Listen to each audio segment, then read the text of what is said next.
Hello, my name is Sebastian Cooper. This is me. And I'm an English teacher from England, teaching in Thailand.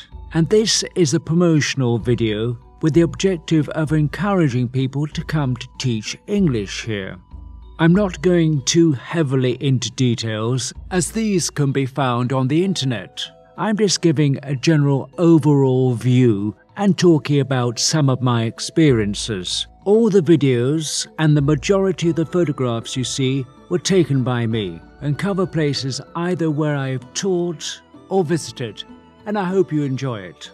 I was looking for teaching work in Asia. The reason why I chose Thailand is because quite a few friends of mine have been here either for pleasure or on business, and they love it here, and quite a few come back on holidays. So I decided upon Thailand. In order to teach English here, a teaching qualification is not required, just a bachelor's degree of any subject. But you must have the original degree and the transcripts. However, I have heard of various loopholes where applicants for a teacher's position without an undergraduate degree have been employed by schools as teacher's assistants. But I know little about this. For non-native English speakers, an English diploma of certain levels is required, and this information can be found on the internet.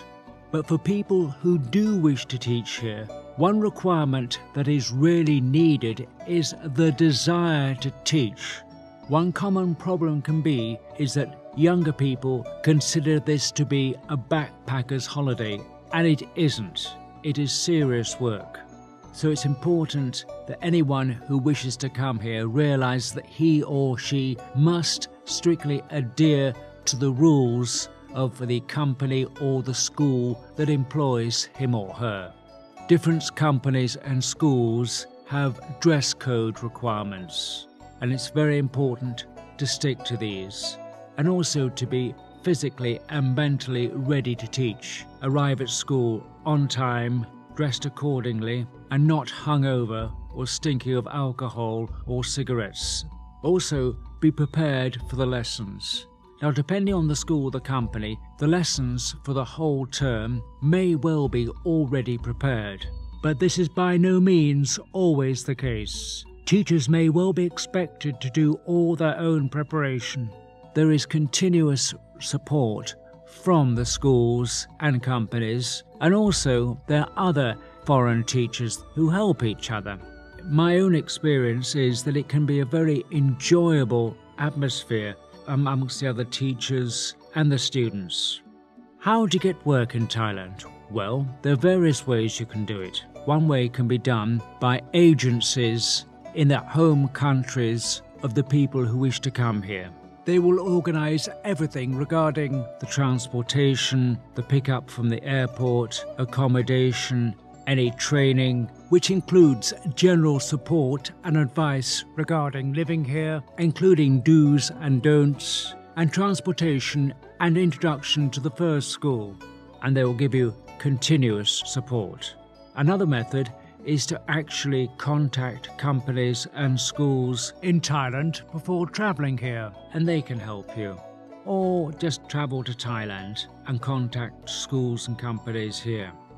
All these methods are perfectly okay, depending on what you want. Now, it's just important to take into account that if you just arrive here as a tourist, it's important just to make sure, if you don't need a visa, how long you can be here for before you have to get one. In my situation, because I came through an agency which has offices in London, I had to get a non-immigrant B visa from the Thai embassy in London, which meant I could be in Thailand for 60 days. The idea being that there was an induction week followed by a TESOL course. It turned out, because of COVID-19, I had to do the TESOL course online, but did the induction week when I got here, which was a lot of fun and very useful as well. So whether you need a visa to fly here or not, or you have a non-immigrant B visa, it's important to know how long you have before you have to extend them.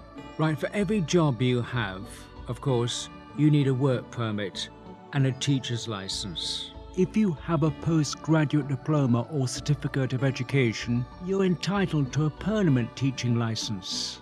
If you just have an undergraduate degree, you're entitled to a maximum of 3 teaching licenses. This means that you can work in 3 different places if you want. One mistake is that some teachers forget this and think they can just keep on going as long as they want to. But if you're at one school and they renew your contract, you can stay there. How much money can you make? Well, again, you should check the internet for details. In my situation, I'm employed by a company that has contracts with schools, and these are renewed every year. Now, as far as time off is concerned, there are quite a few public holidays in this country, which often means long weekends, so we can get away and explore some of this beautiful country. Last year in October, we were told that we would have at least 2 weeks off. We in fact had a month paid, which was good.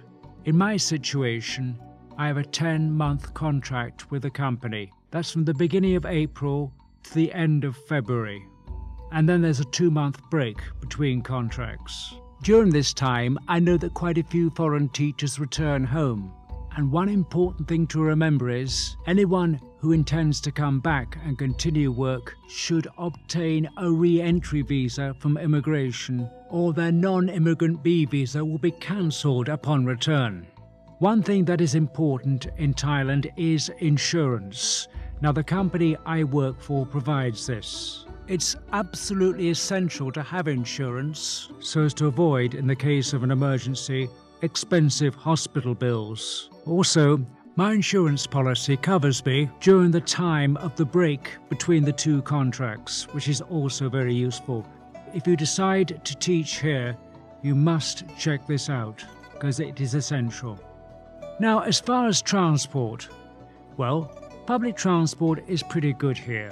Even if you're living in a small town or village, there will either be a bus or van service, minibuses, as you can see in the picture. You can also use taxis, both metered and unmetered, motorbike taxis, and a tuk-tuk. You see the picture here and some videos.